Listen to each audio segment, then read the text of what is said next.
A landlord lights his apartment on fire while playing We Didn't Start the Fire.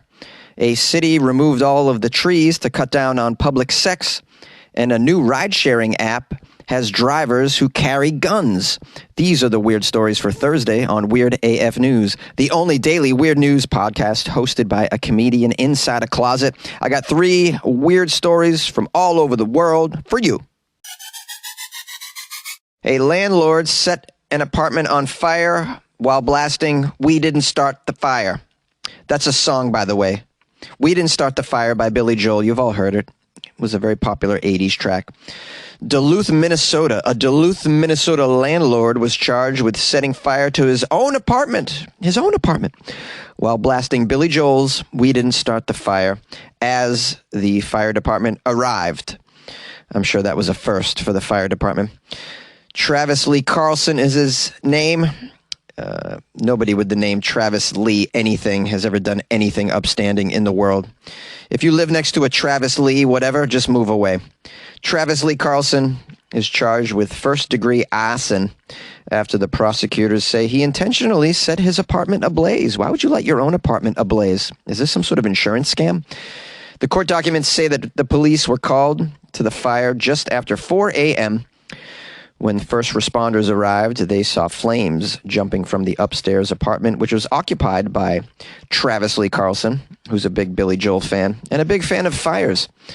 The complaint goes on to say that a tenant reported they were woken up earlier to Travis Lee allegedly, quote, smashing glass and breaking things, which is probably normal behavior for anyone named Travis Lee, whatever.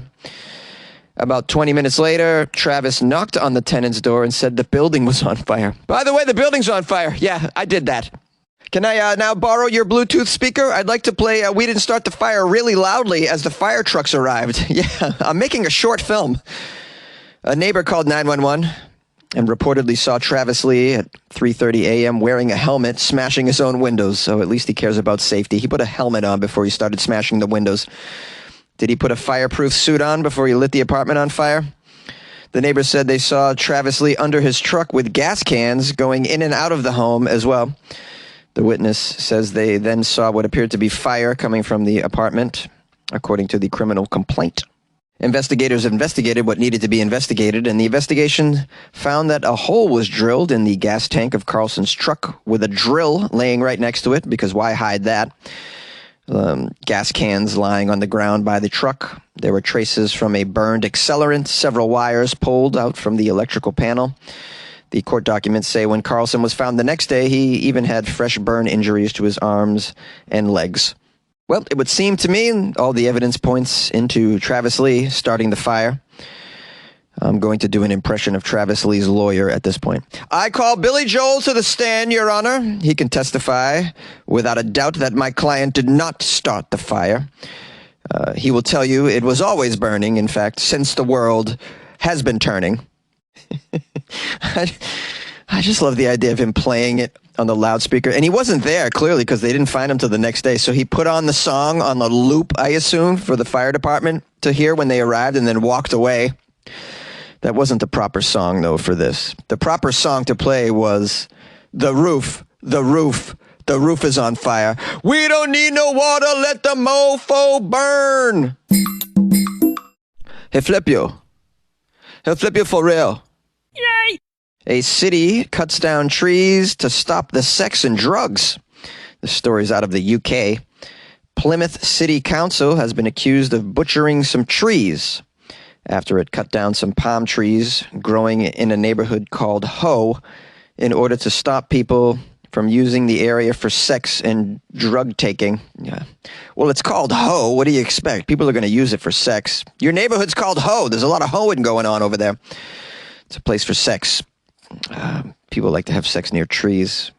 Well, I blame the city for not providing any suitable public sex areas. I mean, what do you expect? You're a hoe council. You should build some public sex areas. This is stupid. The authority, which has come under heavy criticism following taking down 110 mature trees in the center of the city, has admitted chopping large shrubs, including cabbage palms, near the waterfront to stop all the sexing and drugging. The council insists the work was necessary in order to tackle this antisocial behavior. Yeah, no, why invest in some sort of mental help for the people taking drugs and screwing at the base of trees? No, just cut all the trees down. That's what the planet needs. You realize if you cut down these trees, that's not going to stop people from having sex. You know, they're just going to hump on the stump. There's going to be a lot of hump stumping. It's actually easier to hump on a stump than against a tree, I would say. You can put a blanket on a stump. You can even put a pillow on a stump. Put a beanbag on a stump. Hump on the stump beanbag. That's a great way to do it. The city apologized to the Ho neighborhood, the whole Ho neighborhood, for not telling them about the work. Well, that's a lot of trees to cut down without letting anybody know. Shouldn't you have like approval from the community before you cut down over 100 mature trees? That's a whole forest, man. They interviewed a council spokesperson for this article. Well, the area around the Belvedere shelter has suffered from growing antisocial behavior, with council officers regularly having to clean up from all the sex. And they've had to clean up drug paraphernalia as well. Yeah, don't invest in the antisocial behavior with social services. Just cut down all the beautiful trees. It's smart people there. City councils are just filled with idiots. I mean, how do you get on a city council? Can you spell truck? T-R-U-K-C-K. Close enough. You're on the council. Spokesperson continued to say, well, as part of our program of maintenance and following feedback from the local community, we have been keen to clean up this particular space on the Ho, making it more welcoming and safe for both residents and visitors. Yeah, so welcoming without those beautiful trees. Now they're all going to get burnt to a crisp. You know, the people that live here are very pale, right? They need shade. People in the UK need shade and dentistry. Sorry. The council stressed that they're going to install some new plants. Yes, we will be replacing these trees with plants that will improve the biodiversity benefits and provide a better home to the bees and the bugs. I'm sure it's plants that are uncomfortable to make love on, such as spiny cactuses. Cacti. I should say cacti. Sharp cacti we will be putting in there so no one can make love on them. It's very painful to make love on a sharp bed of cacti. I mean, the drugging can pretty much take place even on the ground. Actually, now that I think of it, you can hump on the ground as well. I'm not sure we solved the problem. Anything can be done on the ground. We have a quote from a dissatisfied resident of the area who says, well, I was shocked to take my usual stroll on the Ho. See whole lot of palm trees cut down around the shelter here. Plymouth now has a very bad press across the country after the despicable felling of these trees, which were really against public opposition. Does the council not realize a huge amount of people are traumatized by what happened? And further, with the sight of the huge pile of trees they just cut down, I wake up and I see more unnecessary felling of these trees. I like the trees. The trees were nice. Another resident said, these palm trees were stunning, adding to biodiversity for sure. Plus, as all island and seaside people know, they are best at dissipating the winds. The sound of the wind in the palm leaves is very unique and was something to be enjoyed by all of us. And now I'm getting battered by wind every day. I can't even keep a hat on. I had to tie my hat to my skull. Again, it blows my dress up, which I don't mind so much. I can make love on a stump. Well, maybe it was smart for them to cut down the trees to stop people from having sex, because we all know when you hang around trees, you get horny. Why is that? Because trees are naughty. Hey, come on, Jonesy throwing in a pun to end it all. Would you like to easily create and distribute a podcast everywhere, even earn money all in one place for free? Well, try Spotify for podcasters. Record and edit on your phone or computer. You can send it to Spotify and everywhere podcasts are heard. They even have video podcasting options as well. Spotify for podcasters allows you to earn money with ads and subscriptions. Best of all, it's free. Try it. Download Spotify for podcasters or go to spotify.com/podcasters to get started. And good luck with your podcast. Good luck with your life, man. Yay! A new rideshare app where your driver will be carrying a gun. A new ride-sharing app recently launched in Atlanta and New York to compete with Uber and Lyft. What makes this app a little bit special? The driver of your vehicle will be armed with a gun. It's called Black Wolf. Here is a quote from the founder of Black Wolf, Kerry King Brown. "What I'm making is a necessary evil. It's a necessity."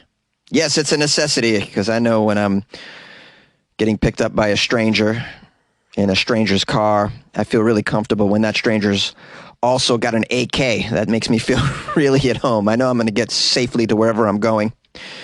And then Brown's company launched last week. Black Wolf first gained widespread attention over the weekend after it went viral on social medias. Brown's service is being sold as, quote, executive security to those concerned about their personal safety as the country reels from mass shootings and a never-ending barrage of mundane conversations that quickly escalate into gun violence, as you know. A lot of people getting shot at fast food joints because they forgot to put the pickles on the sandwich as well. Yes, more guns is always the solution. You need more guns. We all need guns. Everyone needs guns. If everybody is armed, then peace will finally break out. No fear, though. These drivers are professionals. They are required to pass background checks, and they're trained to defuse any situations where a collision occurs on the road, because you need a gun for that. Somebody hit us. No problem. I'll handle it. Be right back. The CEO of the company said that he's worked as a private investigator and a bodyguard, and claims that many of his drivers who work for the company come from military and security backgrounds. Whew, thank goodness, because we know those are stable people. The app is currently available in the Apple App Store and for Google Play on Android. They offer 3 different services on the app: armed executive protection, unarmed executive protection, and school executive protection. School-based alternatives are being marketed as a way to make sure children get to school more safely. On the company's Facebook page, it says, quote, every Black Wolf app vehicle is equipped with GPS tracking and live streaming technology that allows our riders to share their lives with their loved ones. Oh, so nice. This is surely going to be a hit. I mean, think about it. How many times have you been in an Uber and a Lyft and you thought, you know what? There's something missing in the customer service element. You know, a driver with an AR-15, that's what's missing in this equation. I can't say I'm a fan of this. I mean, in more instances than not, my Uber driver made me feel like I should be armed, if we're being honest. It can be creepy, those drivers. What do I know? I mean, maybe this is what's needed in the culture right now. I think the name Black Wolf is strange, though. They should have called it Pew Pewber. Pew Pewber. That's right. I could see it now. You don't tip, you're going to get my clip. Pew Pewber. Yay! Thanks for joining me for this episode of Weird AF News, everyone, and all of the episodes of Weird AF News. If you haven't listened to them, there's well over 1,000, so get busy. Just put it on a loop and do your laundry. That's a good way to do it. Smoke a fatty. Listen to Weird AF News. I got a nice review on Amazon from Anthony Andrew. Tough to say this last name, but I'm just going to call him Tony. Hey, Tony left me a nice review. Hey, 5 stars from Tony. Hey, Tony. Tony wrote, this has become by far my favorite news program. Oh, I'm so flattered. Thank you very much, Anthony, for making me your favorite news program. Anthony wrote me a nice little review. It says, Jonesy's so quick and funny, cool, super cool personality. I live for the fact that when he can't pronounce a name, he doesn't even try. Yeah, that's true. Hey, man, these are hard names out there in the world, you know? I didn't realize it till I started doing a worldwide news show. I could never be like a mainstream news anchor because I just couldn't get these names right. They have a hard job. They have to get the names right. Even the names of places I can't pronounce, I'm just like, forget it. Okay, anyways, back to the review. Anthony writes, Weird AF News is smart, funny, lighthearted news and a fun way to start my day. Oh, that's so nice. So short and sweet. Lovely review. Thank you so much, Anthony. Big shout out to Ant. Hope you have a great weekend, my brother. If If you guys want to write me a review, please go to Amazon or Apple Podcasts, and you can even write them on Spotify. On individual episodes, you can write a little review of individual episodes, so please take the time to do that. If you can, I'd appreciate that. Or don't. You might be too busy, and that's okay. Maybe you're rich and you want to send me some money. That's a good way to do that. Go to weirdafnews.com. Super simple. You can buy me a coffee or join the Patreon right there on weirdafnews.com. Or download the Patreon app on your smartphone and do a search for Weird AF News. I'm the only one. And when you join the Patreon, you get extra Weird AF content that I put in there as well, which is kind of fun. So there's that. And, by the way, tomorrow's Friday, so we're only going to be doing weird news out of the state of Florida, as we always do on Weird AF News. If you're new to the show, on Friday, it's only weird news from Florida. We call it Florida Friday, and it's by far the most popular episode of the week. If you come across any weird news from Florida, feel free to send it to me, funnyjones@gmail.com, or you can slide it into my DMs on Instagram @funnyjones as well. What else? I guess that's about it. We have a phone number if you want to call the show, leave a message. 646-450-2012. I often publish my phone calls and messages onto the podcast. So if you don't want that, please make sure up top you mention that you would not like it published. If you would like it published, please don't drop any F-bombs, because think of the kids and the children. We care about the children.